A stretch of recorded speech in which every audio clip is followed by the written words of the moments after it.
Good morning dear students.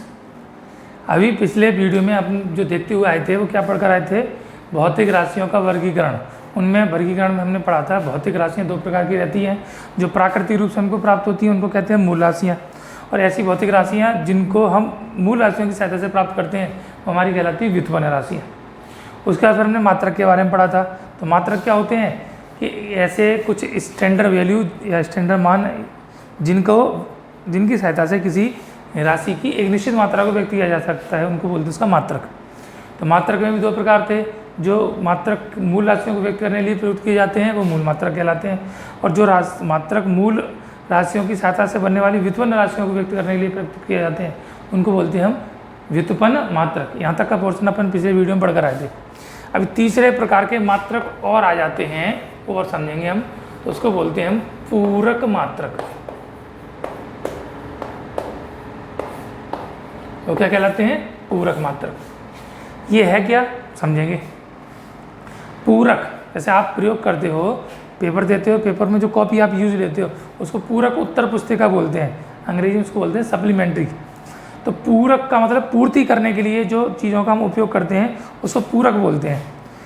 तो हमने देखा है कि जितनी भी भौतिक राशियाँ हैं मूल राशियों के अलावा सारी मूल राशियों की सहायता से बनती हैं, इसलिए उनको हम बोलते हैं व्युत्पन्न राशियाँ।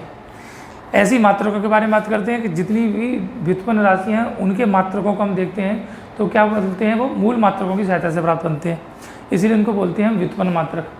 लेकिन कुछ भौतिक राशियाँ ऐसी हैं जिनके मात्रक मूल मात्रकों की सहायता से प्राप्त नहीं होते। कुछ राशियों में संख्या उनकी है केवल 2। तो पहली राशि क्या है, उस राशि का नाम है, आप सभी पढ़कर आए हो, आप जानते हो, जिसको बोलते हैं कोण। होता क्या है कोण? तो कोण के बारे में हम पढ़ चुके हैं कि अगर कोई वृत्त है, इसका वृत्तखंड यानी इसकी परिधि का एक छोटा सा हिस्सा जिसको हम बोलते हैं चाप, उसके केंद्र पर जो झुकाव बनाता है, किसने झुकाव बनाया? इस चाप ने। कहाँ पर बनाया? वृत्त के केंद्र पर। तो ये हमने इसका चाप ले लिया ए से बी तक का, ये क्या कहलाएगा? चाप। और ओ से वी तक की ये हिस्सा क्या कहलाएगा? केंद्र से परिधि तक की दूरी, त्रिज्या। तो ये जो झुकाव बना, उस झुकाव को हम बोलते हैं कोण। तो सूत्र क्या हो जाता है? तो कोण बराबर चाप बटे त्रिज्या। थीटा हमने माना चाप है ए से बी तक की दूरी और त्रिज्या है ओ से लेकर बी तक की दूरी। ये भी दूरी है, ये भी दूरी, यानी लंबाई और लंबाई। तो मात्रक इसका क्या होगा? इसका मात्रक ऊपर मीटर और नीचे इस राशि का मात्रक भी क्या होगा? मीटर। तो देखेंगे ऊपर मीटर नीचे मीटर, मीटर से मीटर कैंसिल आउट। इसका मतलब है कि जो मूल मात्रक थे उन मात्रकों का एक दूसरे को निरस्त कर दिया, तो मूल मात्रकों का यहाँ पर कोई उपयोग नहीं आया। तो मीटर के पदों में इसकी कोई मात्रक नहीं होता है, इसके लिए हम इसका एक नए प्रकार का मात्रक प्रयोग करते हैं। उस मात्रक को हम क्या कहते हैं? रेडियन। क्या कहते हैं? रेडियन। तो ये कोण का जो मात्रक है रेडियन, ये मात्रक कहलाता है आपका पूरक मात्रक। क्या कहलाता है? ये पूरक मात्रक। ऐसे ही दूसरी जो भौतिक राशि है उसका नाम है, ये आपके लिए नहीं है, ये आपने इससे पहले नहीं सुनी होगी, नहीं पढ़ी होगी, नहीं जानते होगी। उसको बोलते हैं हम ठोस कोण। इसको हम घन कोण भी कहते हैं। तो जो भी नाम है एक ही बात है, ठोस कोण अथवा घन कोण। अंग्रेजी में इसको बोलते हैं सॉलिड एंगल।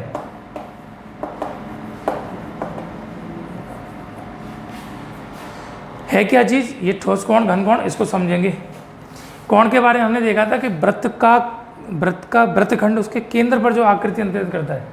अब वृत्त के स्थान पर हम किसी गोले के बारे में विचार करें, किसके बारे में विचार करें? गोला। तो गोला होता क्या है? गोला और वृत्त में बेसिक अंतर क्या है?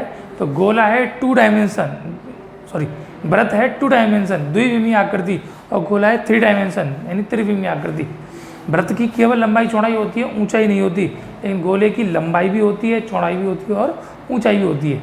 जैसे पृथ्वी है, आपकी फुटबॉल हो गई, तरबूज हो गया, ये क्या चीज़ है? 3 डायमेंशन है। तरबूज के उदाहरण से हम समझ सकते हैं कि तरबूज जैसे हम बाज़ार में खरीदे लाते हैं तो उसके ऊपर तो लाल है या नहीं है उसको जांच करने के लिए क्या करते हैं, एक छोटा सा कट मारता है वो, और कट मारकर आपको एक आकृति निकाल कर दे देता है जिसको हम कहते हैं शंकु। तो एक गोले को काटेंगे तो इसके केंद्र में एक शंकु मिलेगा। तो शंकु को देखेंगे तो यहाँ पर जो कोण बनता है वो कैसा बनता है, 3D, एक वृत्ताकार कोण बनता है। इस कोण को बोलते हैं हम ठोस कोण। इस कोण को क्या बोलते हैं, ठोस कोण। और उसको व्यक्त करने के लिए जो सिंबल होता है ओमेगा, ये रोमन वर्णमाला का शब्द है, इससे इसको दर्शाते हैं। ओमेगा का प्रतीक क्या होता है, तो प्रतीक ओमेगा स्मॉल और कैपिटल दोनों होते हैं। तो जो कैपिटल है वो ये है, तो कैपिटल ओमेगा, और स्मॉल है तो डब्ल्यू जैसा बनता है, ये क्या कहलाता है, स्मॉल ओमेगा। ये सिंबल आपने 10th में पढ़ा होगा, ओम का नियम में जो प्रतिरोध के मात्रक को दर्शाते हैं तो इस चिन्ह से दर्शाते हैं। मात्रक का नाम ओम है, इस प्रतीक का नाम ओम नहीं है, इस प्रतीक का नाम क्या है, ओमेगा। ठीक है, तो इसको जो दर्शाते हैं वो ओमेगा से छोटा है तो डी लगा देते हैं, डी अल्प मात्रा के लिए, तो डी ओमेगा कैपिटल भी लगा सकते हैं या इसको स्मॉल लगा सकते हैं। ठीक है, इतना जो हिस्सा है इस हिस्से का कोई ना कोई क्षेत्रफल होगा, हमने क्षेत्रफल मान लिया, इसका पृष्ठ क्षेत्रफल उसको डी मान लिया, और यहाँ से यहाँ तक की जो दूरी है वो इसकी क्या कहलाएगी, त्रिज्या। ठीक है, तो इसका जो सूत्र होता है ठोस कोण का, तो डी ओमेगा बराबर होता है सरफेस एरिया यानी पृष्ठ क्षेत्रफल बटे में त्रिज्या जो है उसका स्क्वायर। पृष्ठ क्षेत्रफल यानी डी ए, और त्रिज्या हमने मान ली आर है, तो ये क्या हो जाएगा इसका, आर का स्क्वायर। अब मात्रक देखेंगे तो इसका मात्रक देखिए तो ऊपर है क्षेत्रफल, तो क्षेत्रफल का मात्रक क्या हो जाएगा, मीटर स्क्वायर, और बटे त्रिज्या है, इसका मात्रक क्या हो जाएगा, मीटर स्क्वायर। स्क्वायर है तो मीटर का स्क्वायर, मीटर स्क्वायर से मीटर स्क्वायर कैंसिल आउट हो गया, एक दूसरे को कैंसिल कर देंगे। इसका अर्थ ये हुआ कि इस ठोस कोण जो भौतिक राशि है उसका मात्रक हमको मूल मात्रकों के पदों में प्राप्त नहीं होगा। इसके लिए हम इसका नए प्रकार का मात्रक लेते हैं, उस मात्रक को बोलते हैं स्टेरेडियन। तो ये जो मात्रक है वो हमारा कहलाता है पूरक मात्रक। तो हमारे पास दो भौतिक राशियाँ हुई, कोण और ठोस कोण, जिनके मात्रक हमको मूल मात्रकों की सहायता से प्राप्त नहीं होते, इसलिए उसके लिए हमको नए प्रकार के मात्रकों की आवश्यकता पड़ती है। ये मात्रक जो है मूल मात्रकों से नहीं बनते, इसलिए इन मात्रकों को हम बोलते हैं पूरक मात्रक। दो राशियाँ कौन कौन सी हैं, कोण, तो कोण का पूरक मात्रक रेडियन, और दूसरी है ठोस कोण, ठोस कोण का पूरक मात्रक क्या है, स्टेरेडियन। बात समझ में आ गई। तो यहाँ तक का जो पोर्शन था वो आपका था मापन और मात्रक का। तो मात्रकों में हमने पढ़ा मूल मात्रक, व्युत्पन्न मात्रक क्या थे, मूल राशियों के मात्रक यानी मूल मात्रक, और व्युत्पन्न राशियों के मात्रक व्युत्पन्न मात्रक। लेकिन कुछ व्युत्पन्न राशियाँ ऐसी हैं जो मूल राशियों से तो बनती हैं लेकिन मूल मात्रकों से उनके अनुपात होने की वजह से मात्रक प्राप्त नहीं होते, इसलिए इनके लिए हमको नए मात्रक मानने पड़ते हैं जिनको हम बोलते हैं पूरक मात्रक। ठीक है, चलिए अब इसके आगे का पोर्शन अपन पढ़ते हैं। तो आगे का पोर्शन क्या है, वो नई सी चीज़ है, वो आप यहाँ से पढ़ने वाले हो, इसी चैप्टर का एक भाग है मापन तथा मात्रक में, उसको कहते हैं विमीय विश्लेषण। क्या कहते हैं, विमीय विश्लेषण।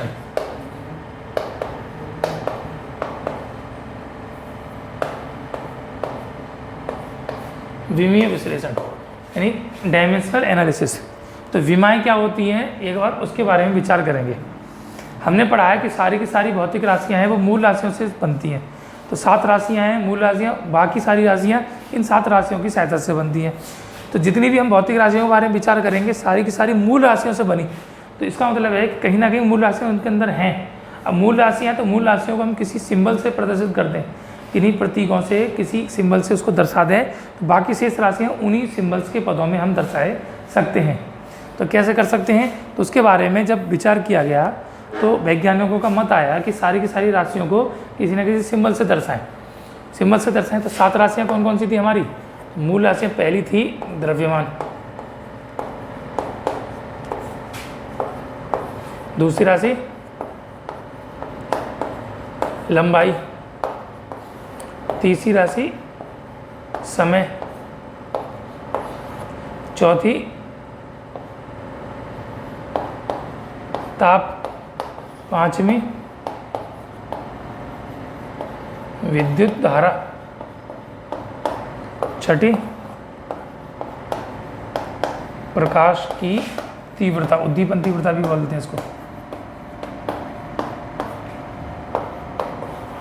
सातवीं थी पदार्थ की मात्रा। अब इन राशियों को कैसे व्यक्त करते हैं, तो उसके लिए पहली जो 3 राशियां थी इनको इनके नाम की सहायता से दर्शाया गया।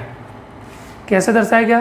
तो द्रव्यमान है तो द्रव्यमान को अंग्रेजी में कहते हैं मास, लंबाई है तो इसको बोलते हैं लेंथ, और समय है तो इसको बोलते हैं टाइम। द्रव्यमान को मास, लंबाई को लेंथ और समय को टाइम। तो द्रव्यमान का पहला जो अक्षर है वो है कैपिटल एम, तो इसको कैपिटल एम से दर्शाते हैं और इनको राशियों को बड़े ब्रैकेट में लिखते हैं। जो विमाएँ हैं उसको कहाँ पे लिखते हैं? बड़े ब्रैकेट। पावर लगाते हैं, इसकी घात लगाते हैं तो केवल अकेला द्रव्यमान है तो घात होगी इसकी m1। ऐसे ही लंबाई है तो लंबाई को लिखेंगे कैपिटल L से, एक है लंबाई तो पावर L1। ऐसे टाइम का पहला अक्षर T, तो ये तो द्रव्यमान कहीं भी आएगा तो m1 दर्शाएंगे, लंबाई आएगी तो L1 और समय आएगा तो T1। लंबाई अगर 2 आती हैं, उदाहरण के तौर पर क्षेत्रफल ले लिया तो लंबाई गुणा चौड़ाई, तो L1 गुणा L1, तो घात क्या हो जाएगी? L2। घात बदल गई तो राशि बदल गई। घात 1 है तो लंबाई, घात 2 है तो क्षेत्रफल, और घात 3 होगी तो लंबाई गुणा लंबाई गुणा लंबाई, L1 गुणा L1 गुणा L1, तो L की घात 3। घात 3 होने पर राशि बदल के क्या हो जाएगी बताइए? तो राशि हो जाएगी आपकी आयतन। ठीक है, अब उसके आगे के बारे में बात करते हैं तो ध्यान दीजिए। समय को हमने कहा है टाइम, और ताप को कहेंगे हम अंग्रेजी में टेम्परेचर। तो टेम्परेचर भी T से स्टार्ट हुआ, टाइम भी T से स्टार्ट हुआ, तो T हम ले चुके हैं। अगर हम ताप को भी T लेंगे तो कन्फ्यूजन हो जाएगा, इसलिए विचार किया गया कि अगली जो 4 राशियां हैं, ताप, विद्युत धारा, प्रकाश की तीव्रता, पदार्थ की मात्रा, इनको बाई यूनिट यानी इनके मात्रकों से इसको दर्शाया। कैसे दर्शाया? तो जैसे ताप है तो ताप का मात्रक क्या होता है? केल्विन। विद्युत धारा का मात्रक क्या होता है? एम्पियर। प्रकाश की तीव्रता का मात्रक कैंडेला, और पदार्थ की मात्रा का मात्रक मोल। तो ये जो केल्विन है तो केल्विन का पहला लेटर K और 1 घात है तो K1 ले लिया। एम्पियर A है तो A1 ले लिया। कैंडेला में C ना लेकर उसको दर्शाया है CD से। कैसे दर्शाया है? CD से। तो C कैपिटल D स्मॉल, तो CD की पावर 1, और मोल को M हम ले चुके हैं, इसलिए MOL से दर्शाया, ये होगी इसकी पावर 1। तो इस प्रकार ये जितनी भी हमारे पास भौतिक राशियां हैं उनको व्यक्त करने के लिए हमने जिन घातांकों का, जिन प्रतीकों का उपयोग किया है वो हमारे इनके विमाएँ कहलाते हैं। द्रव्यमान का M1, लंबाई का L1, समय का T1, ताप का केल्विन तो K1, विद्युत धारा का एम्पियर तो A1, प्रकाश की तीव्रता का कैंडेला तो CD1, और पदार्थ की मात्रा का मोल तो इसका MOL पावर 1। ठीक है, तो उसमें लास्ट की जो 2 हैं इनका उपयोग आपका बहुत कम होता है। ज़्यादातर उपयोग किसका होता है? तो पहली 5 राशियों का। तो चूंकि ज़्यादातर भाग हमारे पास यांत्रिकी का है और यांत्रिकी में इसका उपयोग करते हैं, तो पहली 5 राशियों का हम उपयोग करते हैं। अब विमाएँ कैसे लिखते हैं? तो अन्य जो राशियाँ हैं उनकी विमाएँ कैसे लिखी जाएंगी उनको एक बार समझेंगे। कैसे लिख सकते हैं हम अन्य राशियों की विमाएँ? तो जैसे हमने पहली राशि ली क्षेत्रफल, अभी मैंने आपको उदाहरण में भी बताया था। तो क्षेत्रफल क्या हो जाएगा? लंबाई गुणा चौड़ाई। लंबाई L1, चौड़ाई भी अपने आप में एक लंबाई है तो उसकी भी पावर L1। गुणा हो गया तो गुणा में घातें जुड़ती हैं, पावर कितनी हो जाएगी? L²। घात 1 तो लंबाई और घात 2 होगी तो राशि बदल के क्या होगी? क्षेत्रफल। केवल L का उपयोग किया, पावर बदल रहे हैं हम। दूसरा देखते हैं हम आयतन। तो लंबाई गुणा चौड़ाई और गुणा में ऊंचाई। तो ये L1, ये भी L1 और ये भी L1, L1 गुणा L1 गुणा L1, तो L की घात कितनी हो गई 3। तो ये क्या हो गया हमारे पास आयतन, पावर बदल गई, है वही L, घात 2, यहाँ पर L की घात 3, यहाँ पर L की घात 1, घात बदलने से राशि बदल जाती है। तो ये जो पावर्स होती हैं इसकी विमाएँ कहलाती है। भाषा अगर परिभाषा कहना चाहें तो क्या कहलाएगी, विमाएँ वे घातें होती हैं जो किसी भी भौतिक राशि को व्यक्त करने के लिए मूल मात्रकों पर लगाई जाती हैं। क्या लगाई जाती है, घातें किस पर लगाई जाती है, मूल मात्रकों पर, किस चीज़ को व्यक्त करने के लिए, उन भौतिक राशियों को व्यक्त करने के लिए। एक घात लगा दी तो लंबाई, 2 घात लगा दी तो क्षेत्रफल, और घात 3 लगाती तो वो आयतन। और ले सकते हैं कुछ उदाहरण, जैसे हमने लिया घनत्व। तो घनत्व बराबर क्या होता है, द्रव्यमान बटे में आयतन। द्रव्यमान है तो m1 और आयतन अभी हम निकाल चुके तो L की घात 3। अब इसको एक बार देखेंगे, m1 तो ये था, L की घात 3 है, बटे में है। अगर इस बटे वाली घात को हम ऊपर ले जाएंगे तो घात का जो चिन्ह है बदल जाएगा, कैसा हो जाएगा, ऋणात्मक, -3 हो गया। एक ही ब्रैकेट में लिख देंगे तो क्या हो जाएगा, m1 L की घात -3। तो ये विमा हो जाती है जो द्रव्यमान और लंबाई दोनों के पदों में है, द्रव्यमान 1 है और लंबाई 3 है, तो m1 L1 की घात -3। इसी तरीके से हम और राशि निकाल सकते हैं, जैसे चौथी हमने निकाली है, तो हमने निकाला वेग। वेग बराबर क्या होता है, विस्थापन बटे समय। विस्थापन एक दिशा में चली गई दूरी यानी मार्ग की लंबाई, तो L1 बटे समय की T1। अब ये T1 ऊपर जाएगा तो घात इसका चिन्ह बदल जाएगा, नीचे प्लस का, ऊपर जाएगा तो कैसा हो जाएगा, माइनस का, L1 प्लस का और T माइनस का, L1 T -1। ठीक, और कुछ उदाहरण समझ सकते हैं हम।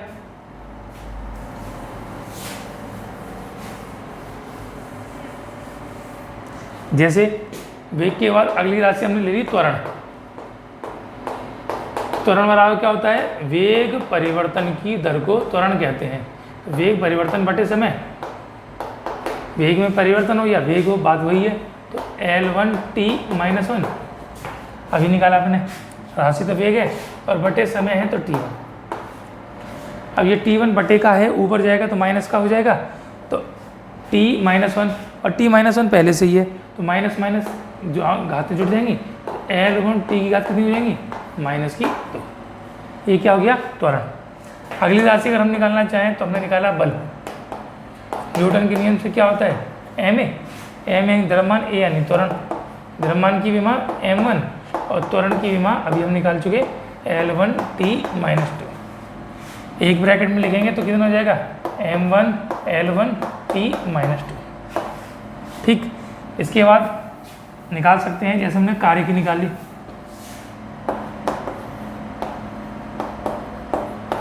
बल गुणा विस्थापन। बल अभी हमने निकाल लिया, कितना है, m1 L1 T -2 और विस्थापन यानी लंबाई, लंबाई है तो L1। यहाँ पर L की घात 1, यहाँ पर भी L की घात 1, गुणा में घातें जुड़ती हैं तो कितना हो जाएगा, m अकेला रहेगा, L की घात 2 और T की घात -2।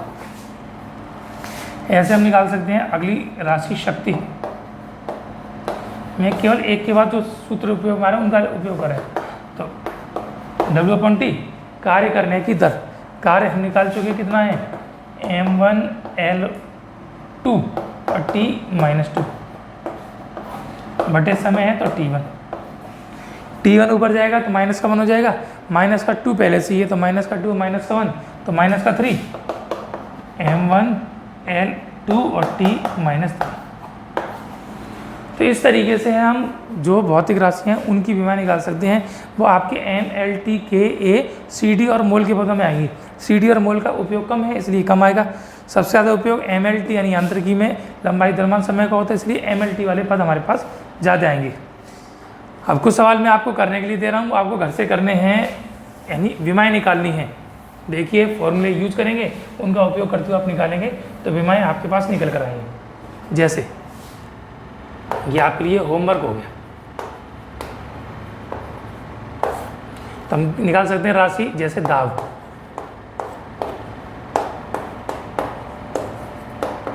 गतिज ऊर्जा,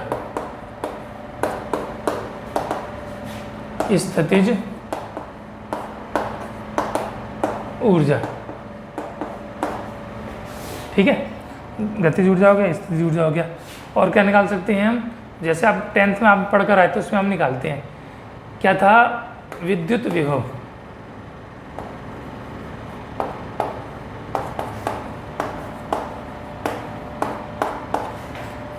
प्रतिरोध,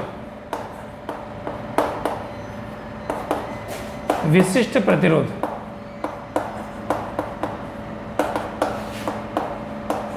शायद विशिष्ट प्रतिरोध को आपने शब्द पढ़ा होगा, प्रतिरोधकता।